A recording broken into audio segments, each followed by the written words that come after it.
Perfect. Thank you very much. And good evening, everyone. Thank you for joining us. I'm not based in the UK. I'm actually based in Belgium. I'm living in Antwerp. I'm originally from Ghent, but I grew up in Africa, in the capital city of the country formerly known as Zaire, now known as the not so democratic Republic of Congo, former Belgian colony.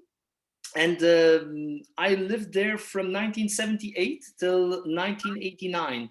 Then I was fortunate enough to be offered a position as a naturalist guide in the Galapagos Islands, where I worked 10 years as a naturalist guide and expedition leader from 1994 till 2003. After that, I worked for several companies who operate small expedition cruise vessels. And about 5 months ago, in November last year, I joined Swan Hellenic as Director of Expedition Operations.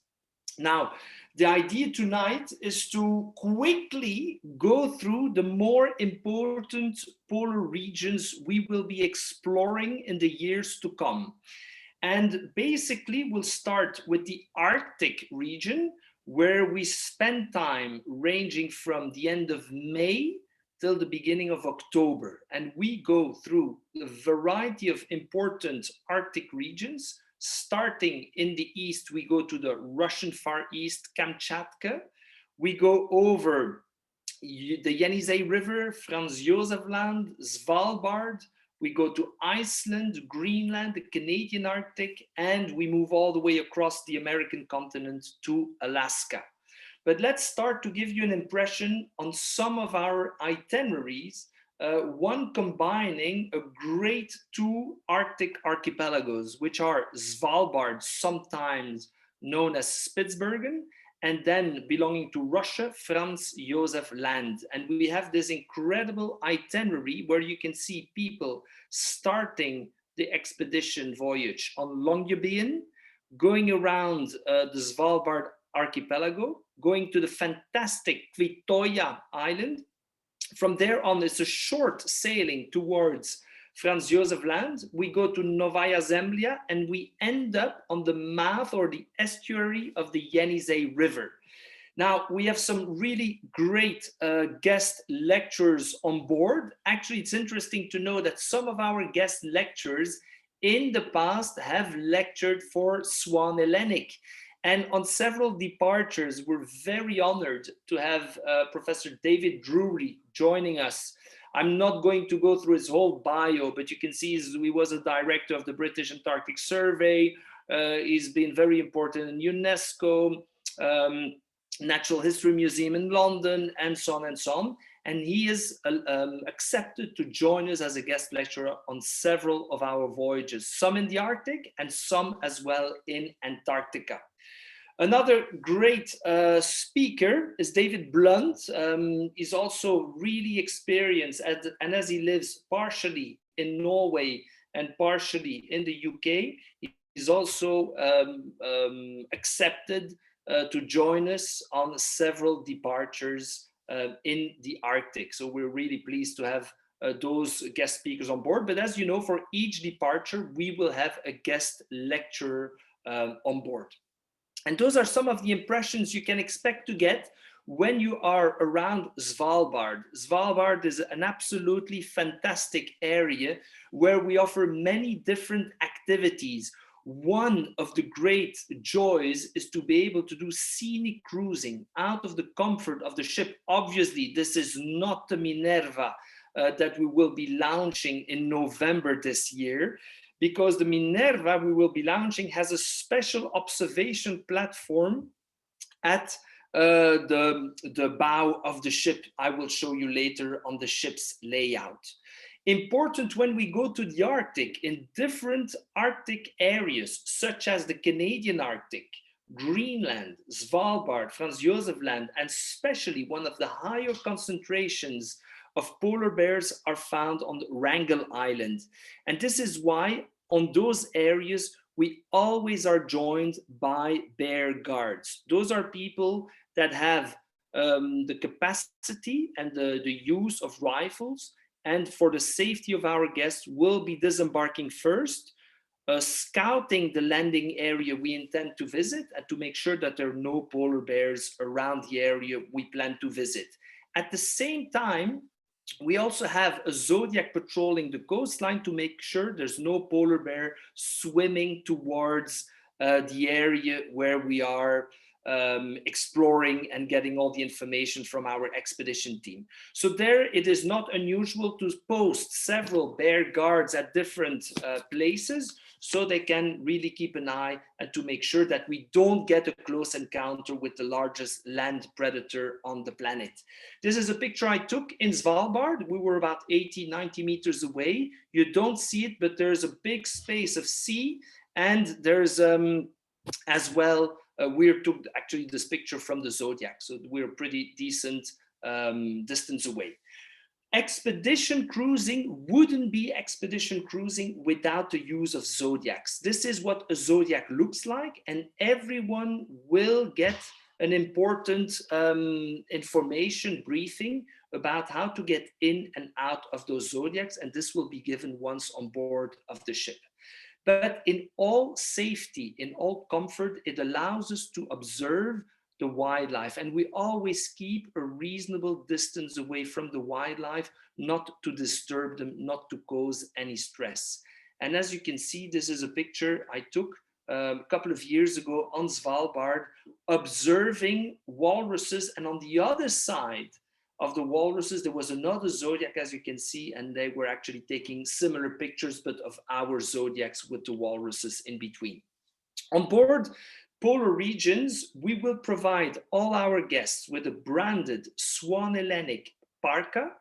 We will provide everyone with rubber boots, and those are important because as we disembark in cold waters, not ranging much more than 2 to 3 degrees Celsius, we sit on the side of the Zodiac, swing our legs, wade a couple of feet through the water, and with those boots, we can perfectly walk on land. Once on board, we will be cleaning those boots and making them ready for the next disembarkation. We have specially designed lockers on board where people can store their parkas and their boots.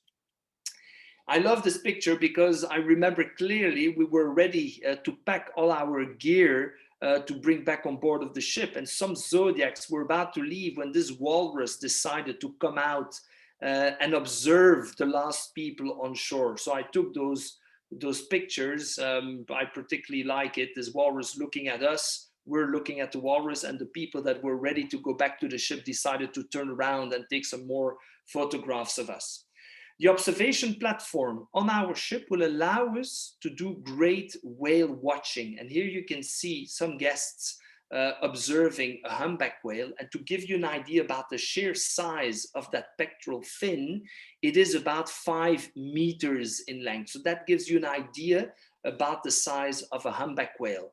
And obviously, expeditions are synonymous to flexibility. If we would see an unexpected highlight, we would definitely lower the speed, observe the wildlife, and once having observed the wildlife, we will continue on to our point where we intend to explore. In the Arctic, we do hope to see lots of wildlife. It is very different from Antarctica, as you will be able to tell. So we were just now in Svalbard. We go down to Novaya Zemblia. We go to Dixon and Franz Josef Land, and Franz Josef Land is absolutely stunning. Geologically speaking, it is an absolutely wild place. Not many expedition ships get the chance to go to, where we see again a lot of different wildlife, very high concentrations of birds. And after our expedition, combining Svalbard and Franz Josef Land, we even offered the possibility to do an extension on the 5-star Maxim Gorky, which sails on one of the mighty rivers of Siberia, known as the Yenisei. And this ship, although it looks a little old outside, is actually been totally upgraded, renovated, to a comfortable 5-star expedition river cruise vessel. You can see that it allows us to sail and to go on this river in one of the most remote and untouched parts of our planet. And this gives you a little bit an idea what we can expect to experience if we would take that extension after our expedition cruise around Svalbard and Franz Josef Land. We get to explore the heart of Siberia, witnessing how locals still live nowadays like literally hundreds of years ago, with massive reindeer herds, even allowing us to go down into the frozen Earth's crust, known as the permafrost, which ranges down for several hundreds of meters under the surface. So this is the kind of experiences we can offer.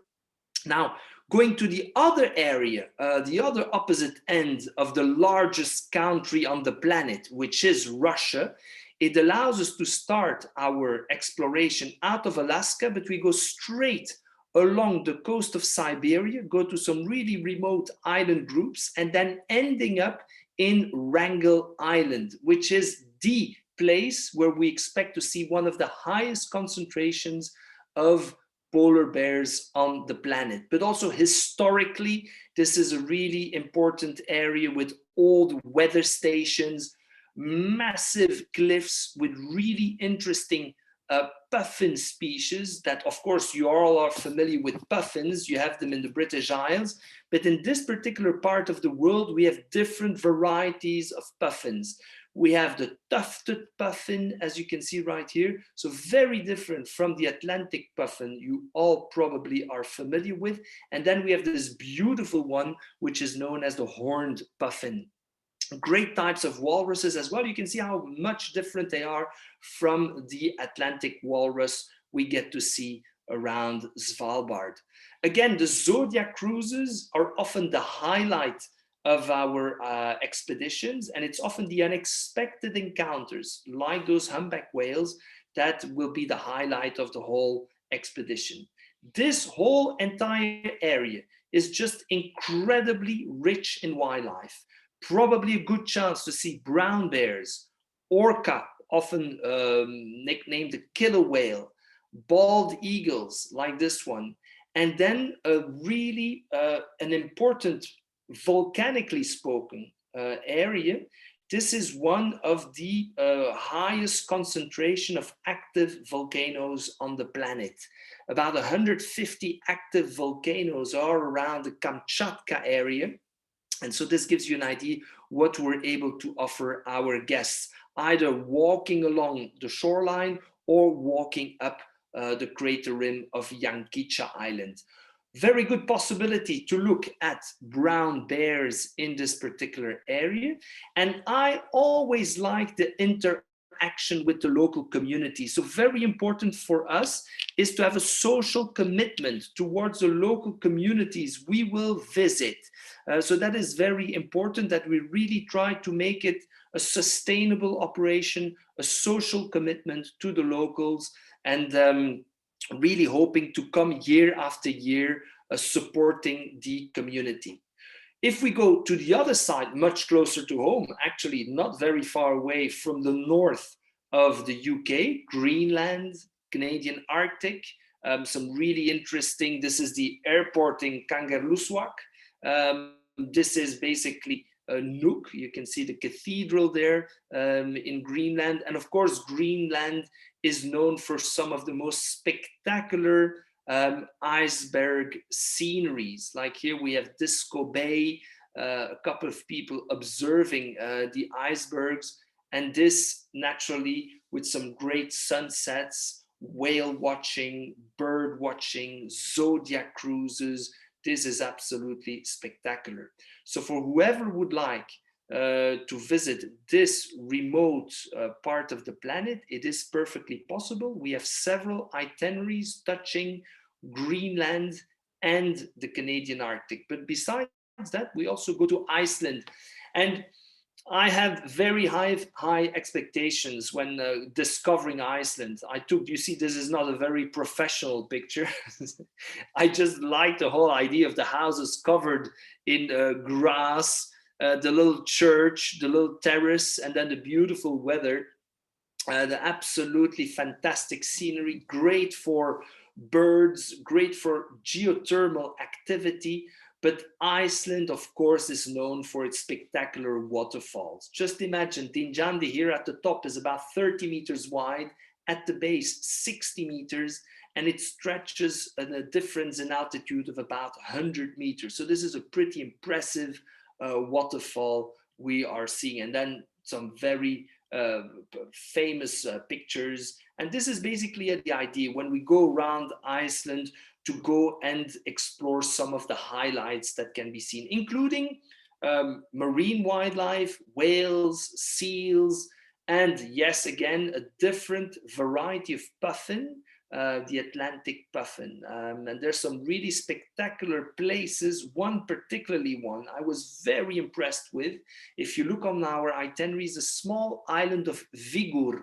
And Vigur Island has just this incredible concentration of Arctic terns, puffins, and you really get close by and get to take some really spectacular pictures, because it would almost be like the Galapagos. On those remote parts of the planet, animals tend to be a little bit, not tame. Tame is not exactly the right word. I would prefer to call them ecologically naive. They nest on islands, they're unaware of predators. We go there, and I literally was just a couple of feet away from those birds. Now, the Canadian Arctic is particularly spectacular, geologically speaking, but also historically speaking. Why? Because you probably have heard of the John Franklin expedition that vanished in 1845. And then some of the historically largest rescue operations and missions were sent to the area. He, of course, was charged to find a passage, the Northwest Passage. The ships were caught in the ice. They got to sink. All people vanished. No one was found back. And it's only very recently that the entirely intact wrecks of the Terror and the Erebus were found back just a couple of years ago. So this is a particularly interesting area, historically speaking. And I'm now handing over to Tom. I think I can stop sharing, which I do, Tom. Is that okay? Yeah, I stop sharing.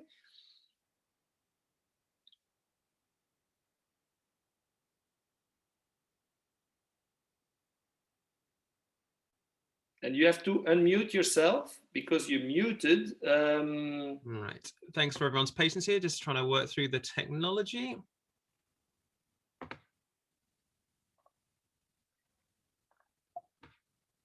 You should be able to share your screen. There we go. Yep. Perfect.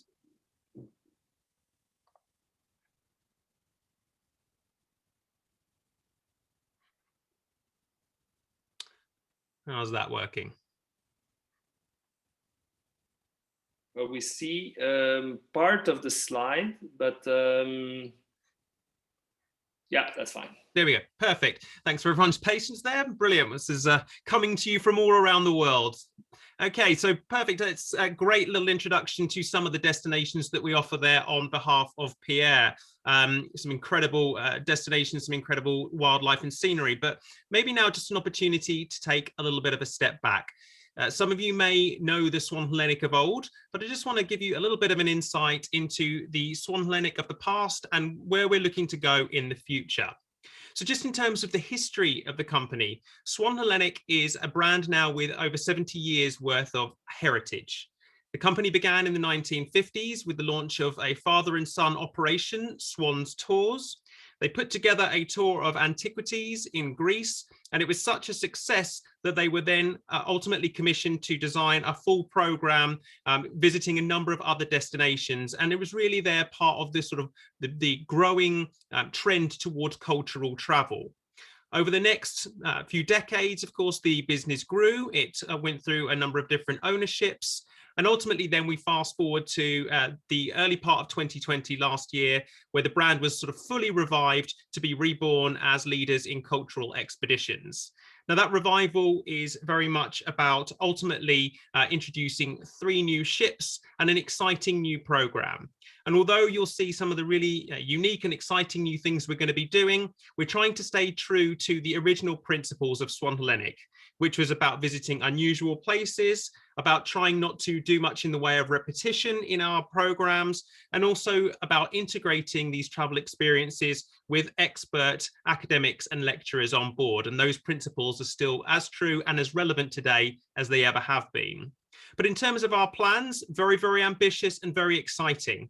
With the first of our new ships, which Pierre has already mentioned, the SH Minerva, joining us at the end of November this year. Our second ship, SH Vega, joining us April 2022 and commencing with some sailings from the UK. And then by the end of 22, we will have our third ship in place. So we'll have 3 new ships on the water. But let me give you a little bit of an insight into how these ships are going to look and the type of cruising that we're going to be offering. Since restarting earlier this year, we've established a number of offices worldwide. And it means that we've now got those 70 years of heritage, 11 global offices, the 3 new ships that I've just mentioned. And in terms of the program, we've got a number of itineraries across pretty much all the continents. And our average passenger number across the first 2 ships is going to be just 152 guests. So very much a small ship cruising experience with the opportunity to get to remote destinations and to get right into the heart of those destinations as only a small ship can do. But in terms of our vision, it is very much to be the world leader in cultural expedition cruising. And that means that I think we're able to offer not only the sort of traditional expedition experience, the opportunity to get off to go and explore on foot, but also to deliver that cultural experience around meeting people, different cultures and traditions and ways of life, and also backing that up with the onboard lecture program so that we're not only visiting destinations, but you can come back having truly learned about them while there. And we really want to enrich curious minds. And I think we can do that not only with the lecture programs that we have, but also, of course, with Pierre and his team on board, but also just through the fact that this type of cruising, like most types of cruising, will bring together like-minded individuals. And if you see that this is something that might be of interest, you can be sure that you'll be traveling with, albeit a small community, but of people that share similar interests. And that always makes for the best experience on board and, of course, long-lasting friendships. And we're going to deliver this experience through all of the values that you see on screen. And I'll hopefully go through to sort of flesh these out a little bit over the next 5 minutes or so. Now, in terms of the ship itself, you're looking here at the SH Minerva. So this is the first of the ships that will be joining us. And we'll have its naming ceremony early November this year in London. We're ahead of schedule with some fantastic time-lapse videos that we've begun to see the structure of the ship coming together. And so everything on track to deliver our first cruises earlier this year. The ship has been designed by Tilburg Design of Sweden, and as we go through, you'll see a very clear kind of Scandinavian influence on the design, and that may be one of the main differences between the Swan Hellenic of the future to the past Swan Hellenic, which had a little bit more of an English country home feel. Now, as I say, in terms of the guest capacity, 152 passengers, which is very well matched with 120 staff. So, of course, very, very well looked after on board with a very true sense of hospitality in terms of our service style. And here, this is a PC5 class ship. I believe that Pierre may come back to mention that a little bit more, but it means that we're able to deliver our cruising in Antarctica in particular for a longer period of the year. Means, again, that we can do some fantastic exploration in some of the destinations that Pierre has mentioned and will continue to mention in his next session. As to the ship itself, tending to move away from the technical aspects, I just want to give you a brief overview of our cabin categories. We have your ocean views, your balconies, which make up the predominant number of cabins on board, and then some suite grades. I think important to see here is just the size of these cabins. You know, these are, and you'll see them in a little bit more detail as we go through. This is a ship that's built to deliver expedition, but will also afford some of the luxuries that, of course, you'll be looking for. And you'll see as we go through the very spacious cabins that we have and how wonderfully appointed they are in each respective grade. Starting with the ocean view cabins here, this is going to be our most cost-effective method of travel. Beautiful big porthole windows, though, so you're still going to bring in a lot of air and light. And as you see, this is the first glimpse of that modern Scandinavian design. Here, these cabins can be configured either in a twin or double bed configuration. Moving on to the next cabin type, the balconies. As you would expect, you get a little bit more space in the cabin. You can see the separate seating area and also a 6 square meter balcony. As I say, these make up the majority of our cabins on board and will give you that opportunity to have that external private space. Moving on from there into our suites, as you can see, the space continues to increase. We have here across the balcony grades and also into the suites the opportunity to have a third berth in some of these cabins. And also it is just worth mentioning that we do have an adapted cabin as well. But if we have just a brief look here at the suites, and this will apply to both the suites and the premium suites, these are now with a Super King bed, really luxurious. And you can see in terms of the fixtures and fittings in the bathroom, a truly luxurious cabin and a very elegant design. This premium suite picture just gives you a slightly better impression of the partitioned living space and bedroom area. And again, here with the suites, you're going to get a larger balcony. So here, 12 square meters, so an enormous amount of outside space. But as to some of the other communal areas on board, we have our Swan restaurant. This is capable of accommodating all 152 guests at the same time. So we will have an open seating policy here. It will serve a buffet option for both breakfast and lunch, and then in the evening more of an a la carte dining. We'll try to represent produce and cuisine from some of the destinations that we're visiting where possible. And I think this will be a really fantastic social space and a great dining experience as you would expect on any cruise. But we do have some other options. The club lounge will offer some more casual dining options throughout the day, sort of tapas dishes, freshly baked pizzas and the like. And this is also going to be another social area during the day. And then we do have some outside space as well with our pool, bar and grill. Weather permitting, we should be able to have some nice outside dining opportunities. And of course, this gives you another glimpse of the amount of space on board. The ship to the passenger number on board affords a great deal of space for each guest. So it will mean that while you're on board, obviously it has that sense of community, but at the same time, we're well designed to give you plenty of space when traveling through these destinations. And of course, to work in line with perhaps some of the issues that we're still dealing with at the moment in terms of distancing. We also have a room service dining option, which will be included in the cost, and we'll come back to look at inclusions shortly, but that will be available 24 hours a day. And then through into the observation lounge, just to sort of box off the last of the dining options. Now we are sticking true to one element of the Swan Hellenic heritage, and we will be doing an afternoon tea in here among a number of other uses that this particular space will have. As you can see, this has here our piano where our resident pianist will be able to entertain in the evening. And this is also where we'll be able to offer our guest lectures, and we've gone for more of a relaxed lounge feeling rather than a lecture theatre. And I think this will all contribute to the atmosphere on board. But of course, this is a high-end cruise experience, and there has to be an element of relaxation. So just want to give you one of my favorite pictures, which of course is our sauna space. And as we stick with the theme of personal well-being, we also have our fitness center on board as well. In terms of what's included with Swan Hellenic, you're always going to see your pre-cruise hotel included, also including all your transfers, relevant transfers rather, your accommodation, all your meals on board, including room service, all of your coffees, teas, soft drinks, and your select alcoholic beverages with premium options also available. Your lecture programs included, your Wi-Fi, and all of your gratuities and port taxes while on board. In terms of our other exclusions that are a little bit more specific to the destinations, while traveling with us in the Arctic and Antarctic, you'll also receive a branded Swan Hellenic Expedition parka and the use of the rubber boots for shore landings, among other bits of equipment, which I think potentially Pierre will come back to mention in a moment. But really and truly, this is just to sort of start to introduce what we offer, and then ultimately we'll circle back around a little bit later to how Martin and his team at Polar Routes can enhance that to turn this into something a little bit more full and inclusive. In terms of optional extras here, we do have, of course, the opportunity of private touring, the premium alcoholic beverages that I mentioned, the spa and beauty treatments on board if you wish to treat yourself. And then, of course, any retail shop purchases while on board.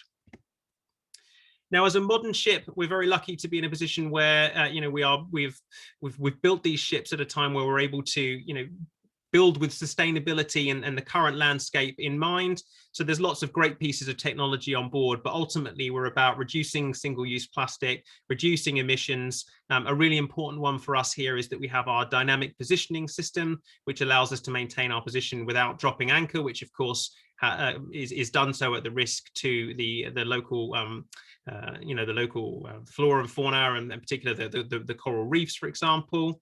And of course, we are going to integrate here practices such as complementary reusable water bottles, again, so that we can just make sure that we're reducing our impact on the stunning destinations that we're visiting. Similarly as well, though, and without wanting to linger on this too much, we are in the position of having built these ships with the current backdrop, the current landscape that we're all living in. And that means that instead of having to retrofit technology and also policies and procedures, we've got ships that have been built with all the latest technologies on board, things like the UV technology in the air conditioning system. We're consulting with all the sort of world-leading hygiene experts. So it just means that you can take this trip and worry about the important bit, the destinations, the experiences, rather than your own personal safety. And of course, we do have a policy that means that if we are continuing to have any issues, we'll ensure that we're able to find you a new cruise, or ensure that you can make this booking knowing that you don't stand to risk anything if ultimately we get a further down the line and we're unable to operate the trip. In terms of why to book with us, then I'm sure we've gone through this in a little bit of detail now, but of course the 70 years of cruise expertise, the 5-star ships, our intuitive and unobtrusive service, but most importantly, of course, the cultural expeditions and the unique destinations. We've already mentioned the Arctic. I just want to give a very, very brief mention to some of our others. If you fancy an opportunity to go snorkeling or visit, for example, the Pacific, or potentially Indonesia, Papua New Guinea, this is one such itinerary that we have on offer for April 2022. But do keep in mind that we do have other itineraries closer to home, islands of Scotland. We have some wonderful cruising in South America, including the Caribbean and North Brazil, which again can work very, very nicely with the Latin routes and Polar routes team as well.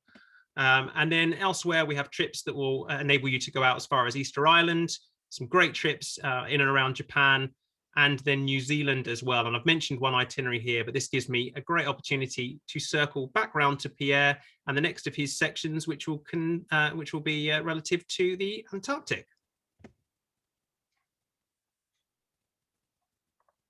I'll see if I can share my screen again. Should be working quite quickly. Let me see if it continues. Oh, let me see if I can quickly move this around.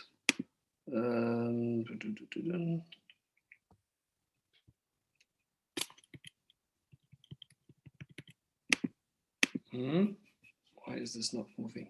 There we go. That should be it. I think it's working now. Yep. Perfect. Now, thank you very much, Tom.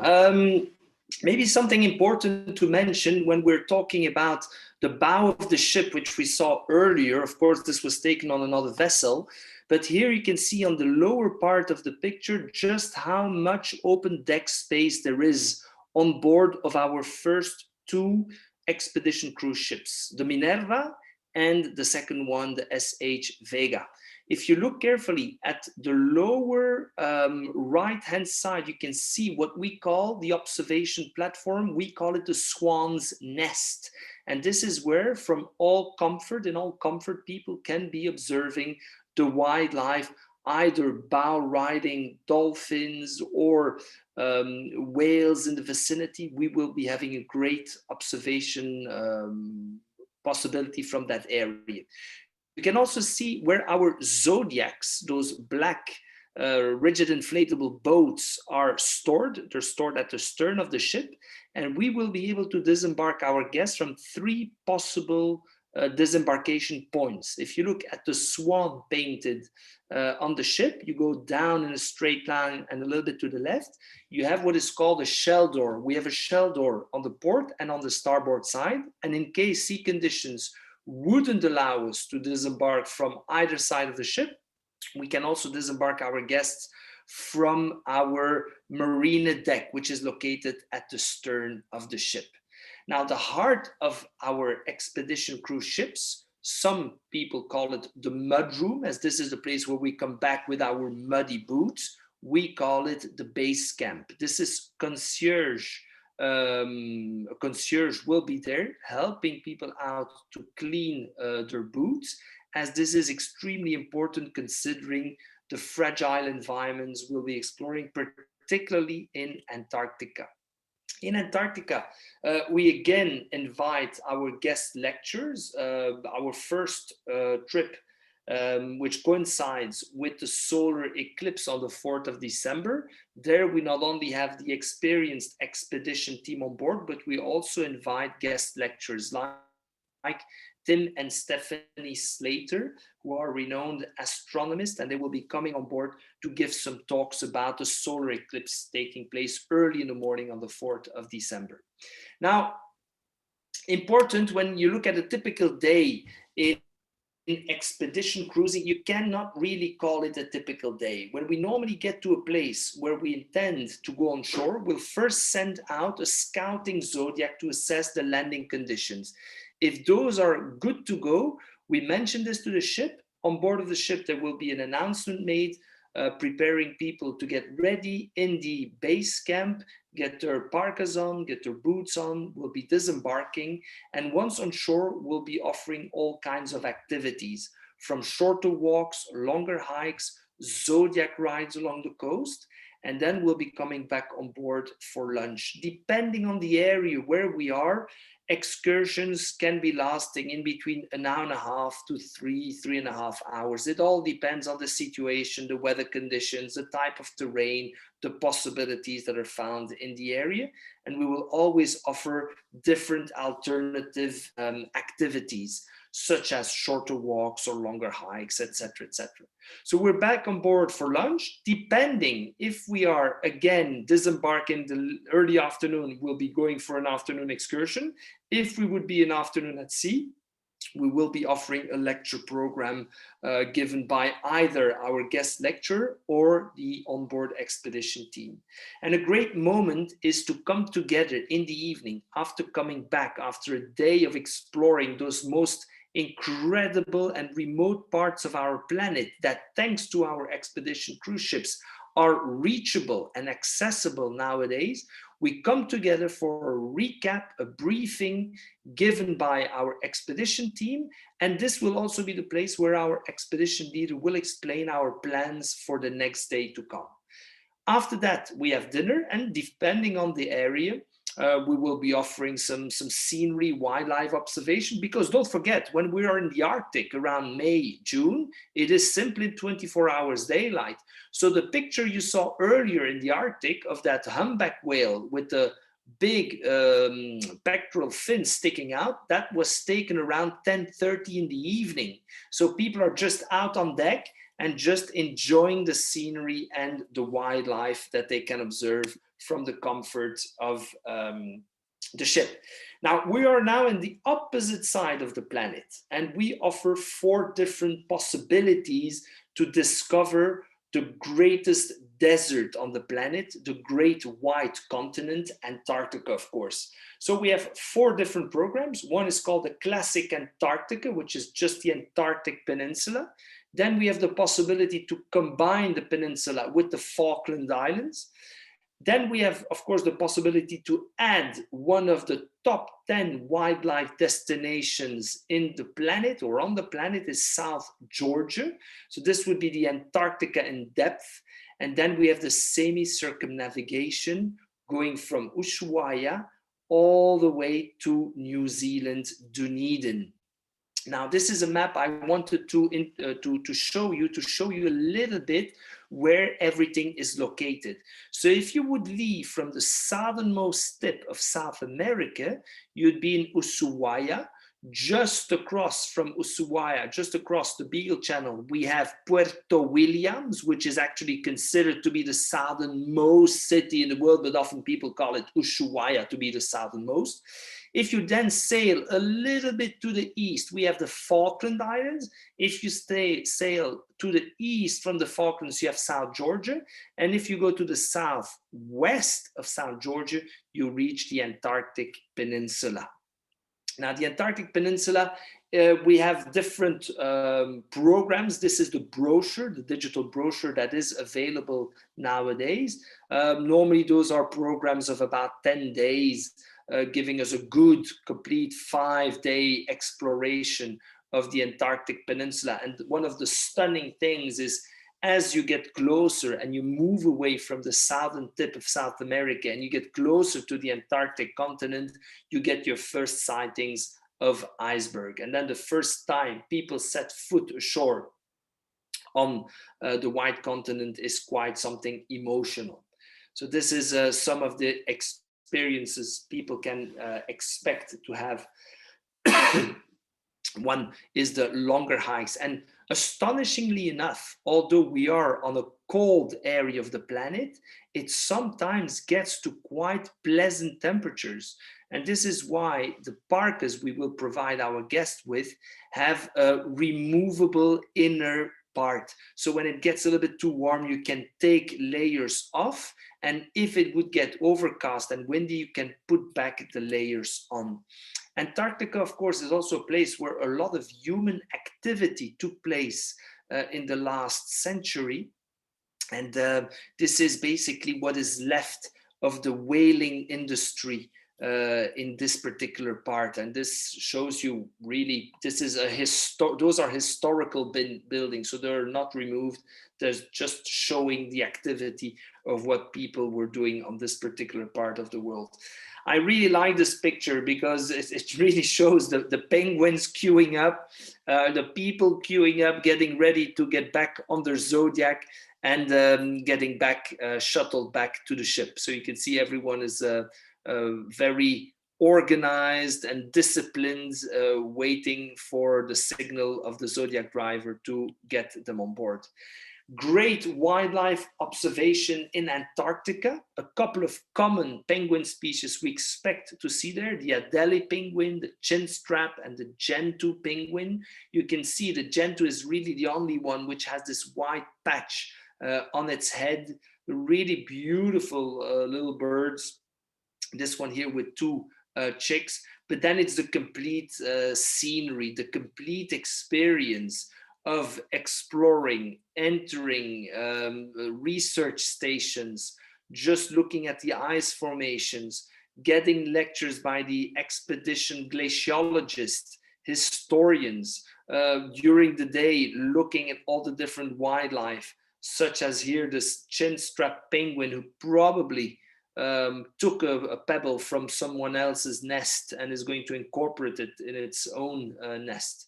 Then it's the walks that are offered, the scenery, the Zodiac cruises. We never go on a Zodiac alone. We're always at least 2 Zodiacs for safety reasons. And the ship's radar always keeps track where the Zodiacs are.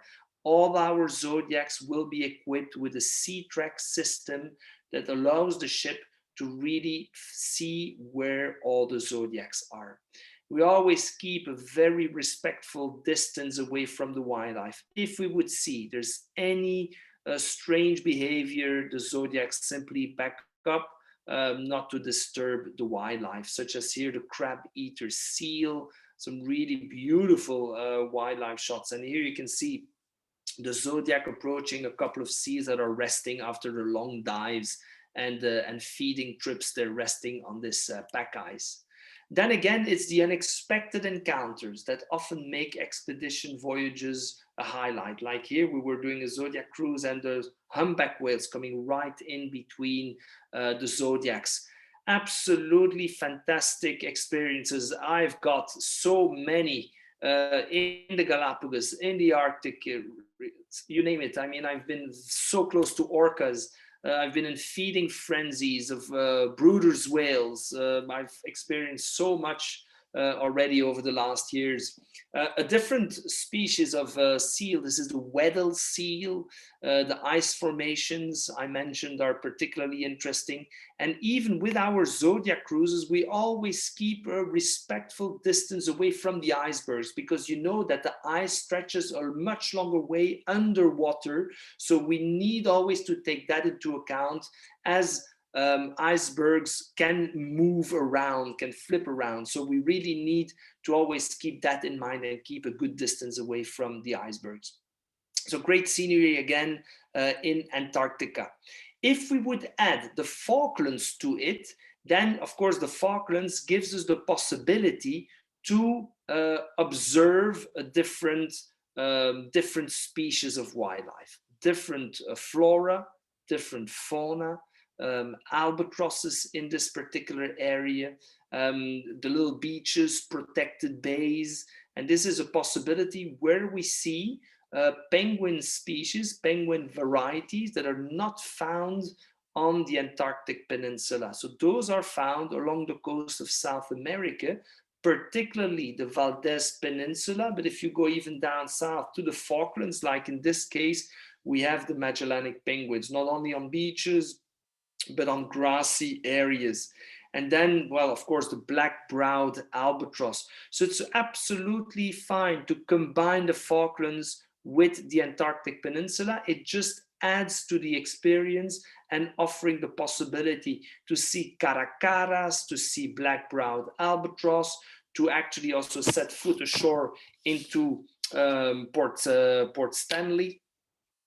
And this is this place here is for many people I would say the wildlife experience on the planet. It is the Serengeti of the Atlantic. It's teeming with wildlife, and this program is called Antarctica in Depth. And here we have the combination from Ushuaia towards the Falklands, then onwards towards South Georgia, going down to the Antarctic Peninsula. And this gives you an idea about South Georgia. South Georgia is not a small island. It is about 200 kilometers from one extreme to the other extreme. And this is a satellite picture actually taken at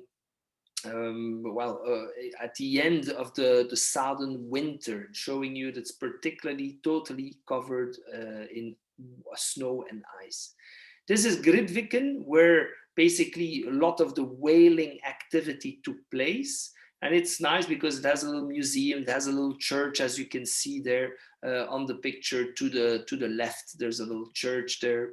And then as we approach the places where we intend to land, you can see on the beach, you can see a couple of dots there. Those dots are actually penguins, and the penguins we're looking at are king penguins. So those ones normally are very unlikely to be seen on the Antarctic Peninsula. So this is why we would recommend to include South Georgia, not only for the high concentration of king penguins, but also for the incredibly large beach masters, the elephant seals that are found in this area.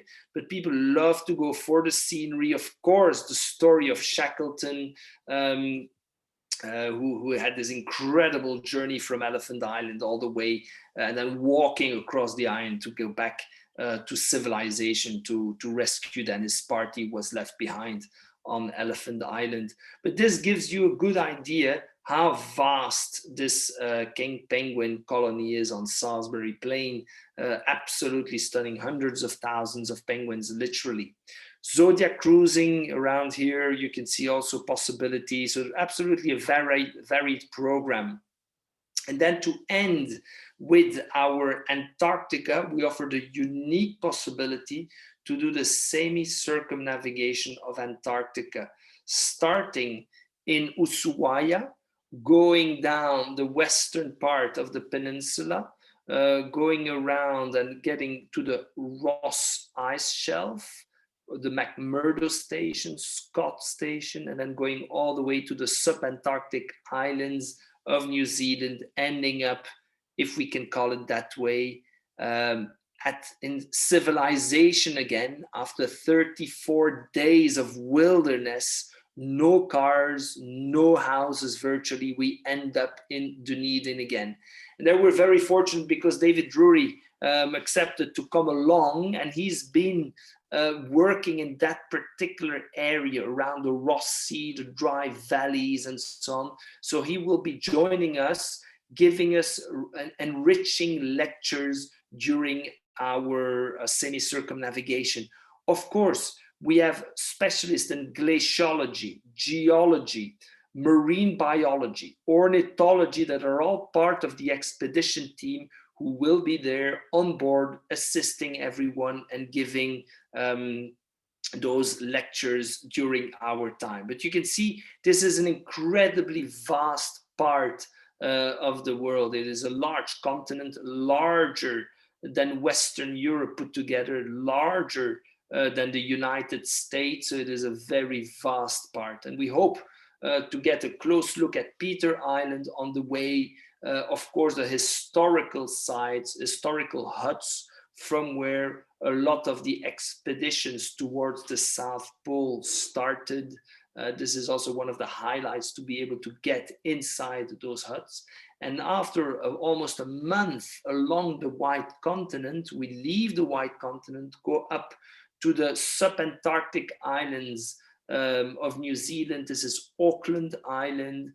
And we finally head back towards Dunedin.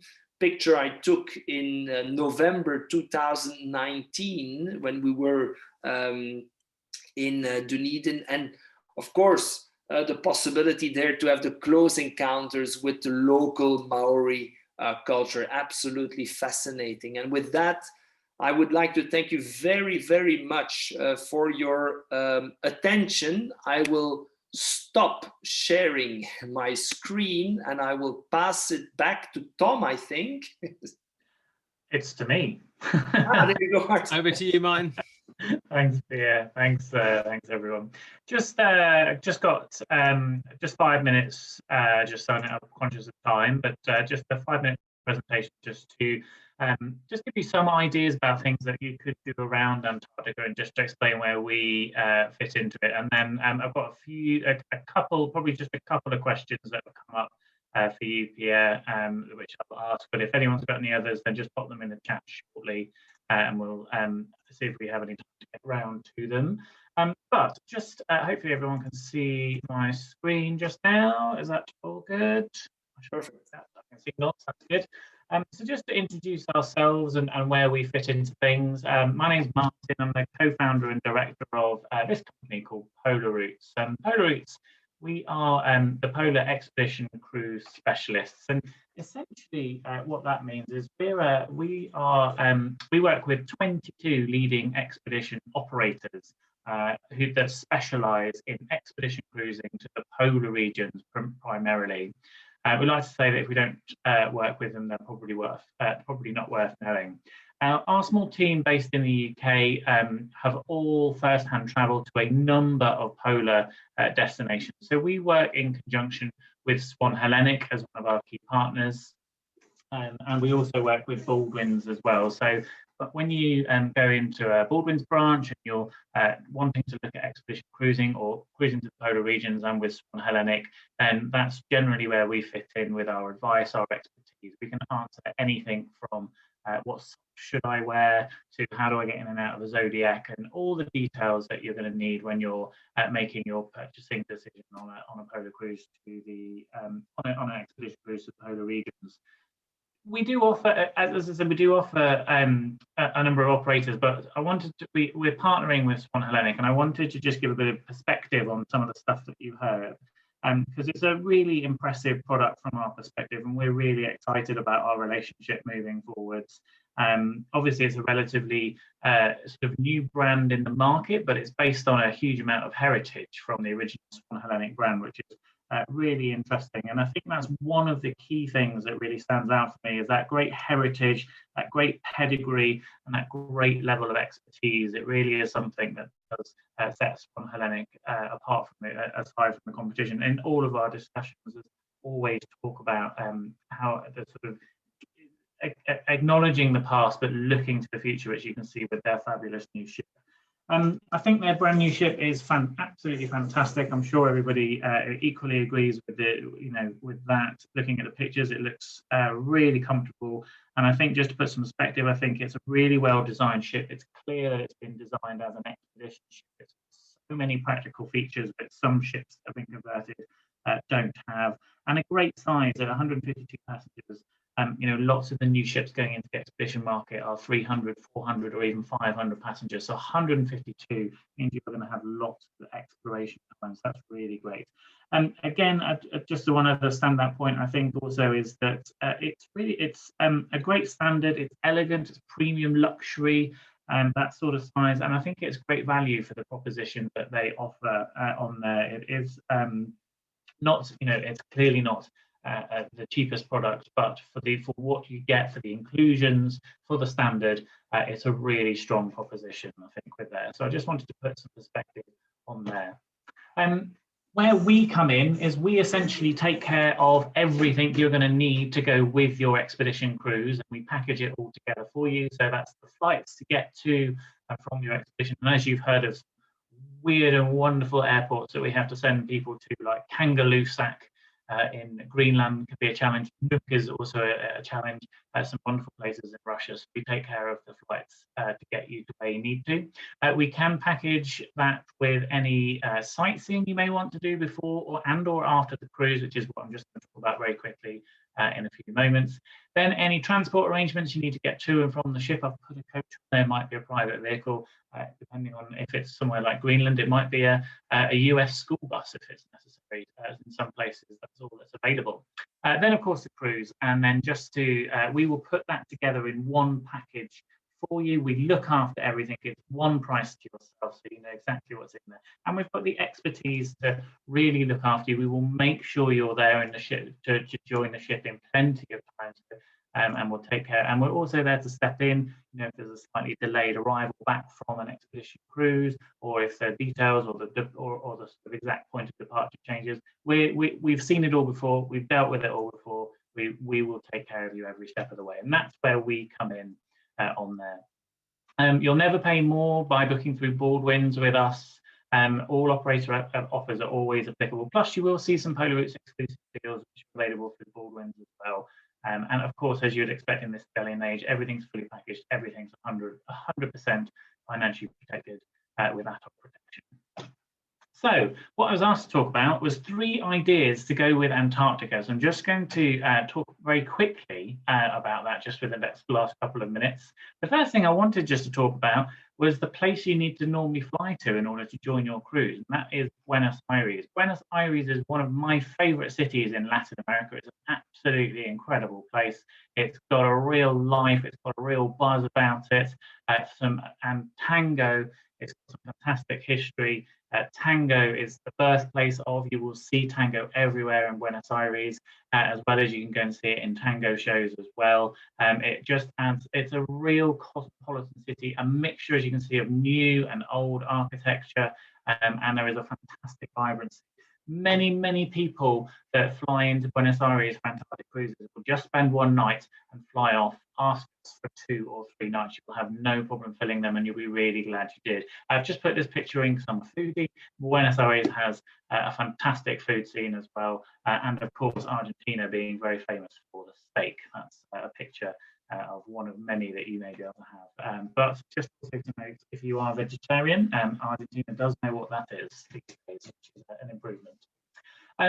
My first idea for something to do around a cruise is Patagonia. That's where it is. So you can see at the bottom is Ushuaia. That's where your cruise is going to leave from. And there's a really nice little circuit that you can do, just El Calafate and Torres del Paine. El Calafate is very famous for the Perito Moreno Glacier. It's 1.5 kilometers long. It goes right up into the Andes Mountains. It is a spectacular site.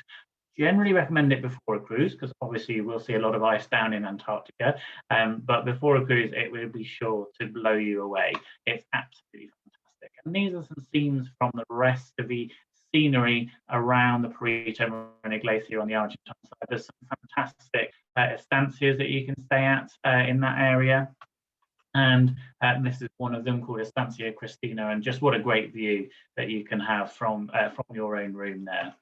If you go up and over the Andes Mountains, at that point, you will hit Torres del Paine. This is one, in my opinion, one of the most beautiful national parks in the world, and that is a big claim, but hopefully this picture will show you why.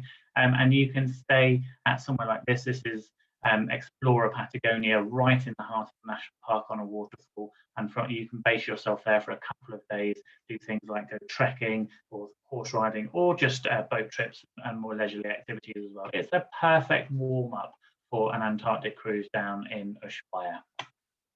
My second idea, generally we tend to do this after an Antarctic cruise because it's going from the cold to the warm. So if you fancy warming up after your Antarctic cruise, then you will come back up to Buenos Aires after the cruise, and we can take you up to the Iguazu Falls and on to Rio de Janeiro before flying you home from Rio. It's probably one of our most popular extensions to an Antarctic cruise. It is a packing nightmare, but this is why you might want to do that, because Iguazu Falls, it's a horseshoe of over 275 waterfalls on the border between Argentina and Chile, and it is simply spectacular. You can fly above it, you can walk next to it, you can take a boat trip under it and get very wet if you want to as well. And then, of course, when you're in Iguazu, you're equal distance back to Buenos Aires or on to Rio de Janeiro. And if you go on to Rio, it's a fantastic city. Copacabana Beach has got such a vibrancy about it. You'll see colours, sounds, samba, and sights all over Rio de Janeiro. It's great for a couple of nights, 2 or 3 nights will give you a really good flavour of what that city has to offer. And finally, I've also put this in. This is probably one of my favourite extensions. It requires a few extra days, but if you're going all that way, you've got the time, why not do it anyway?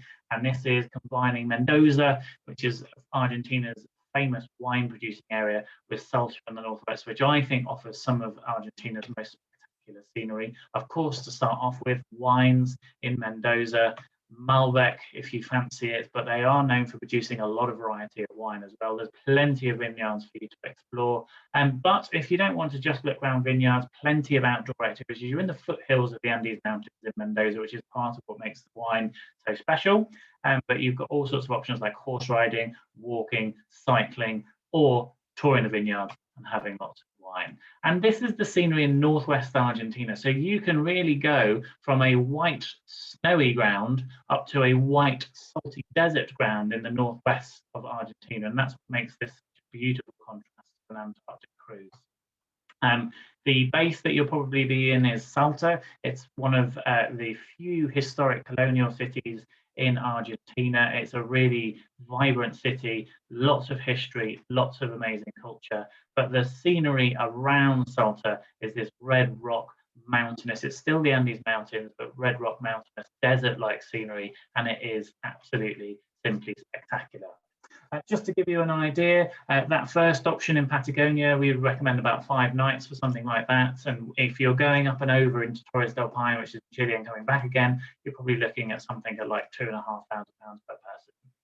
Option 2 for Iguazu Falls and Rio, 4 nights, a couple of nights in Iguazu, a couple of nights in Rio, probably something from around £800 per person. And for option 3, we'd recommend a little bit longer, 6 nights, 2 nights in Mendoza, 2 nights in Salta, 2 nights in the Cafayate or the northwestern region, something around about £1,200 to £1,300 per person for that. So that's the end of my part. I have got just 1 or 2 questions, and I'll just unshare my screen just to check if anything else has dropped in on there.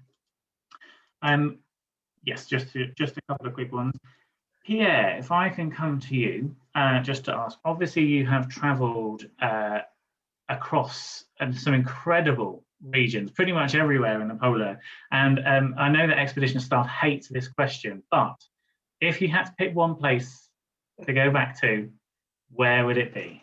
Ooh, difficult one, very difficult, because they're all very different. You know, the Canadian Arctic is spectacular. The geology of the Canadian Arctic is absolutely spectacular. Franz Josef Land as well. It's how can I say? It's rare, very rarely visited. It's still it's Svalbard what it was 20 years ago. I mean, it is spectacular. And then if you're looking for seabird concentrations, wildlife concentrations, the Russian Far East, Kamchatka as well. And then we're getting, of course, to the southern hemisphere. So I'm not helping at all. Not helping. You're not picking one. Let's pick one, Pierre. Which one? I have to pick one. South Georgia. South Georgia. Yes. A common answer. I love that. Just looking at the chat that's come through, there's a couple of questions in there. I don't know whether Tom or Pierre want to pick this up. Why do you not include flights on your Arctic cruises, but you do for Antarctica? I think that's good question. Probably it's a good question. I think it's more logistics. I think, is it? Because the Arctic, for Antarctica, there's one point where 85-90% of the expedition ships start from is Ushuaia. It's a little bit easier and more manageable. Whereas if we're talking Arctic in our itineraries, it is extremely varied.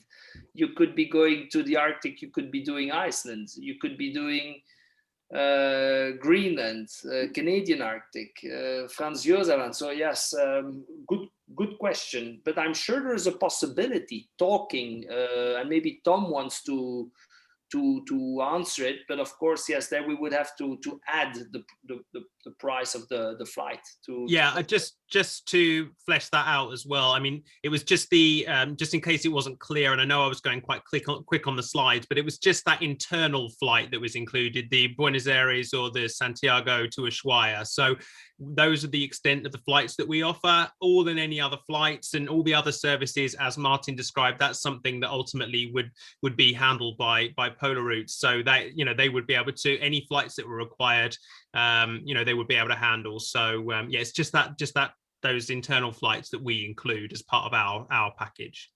From our perspective, we do work with some operators that don't include internal flights in South America down to Antarctica, and then there are Swan Hellenic that does. It's actually much easier for us when they do include, because as Pierre said, Ushuaia is pretty much where every cruise goes from, and during the Antarctic season, those airfares on the internals get really expensive. So having a charter flight that we can just buy into as part of what we'll put together for you, it actually makes it more cost effective for you, and it's actually nicer. It's a bit easier for us as well. If I can add something to that as well, because obviously we do, as travel agents, we do this all the time, and a lot of times people, we put it all together and they don't know to a certain extent why we do it, and it's a perfect marriage in my mind, because I've always seen cruise ships and cruise lines and cruise operators being experts in cruising.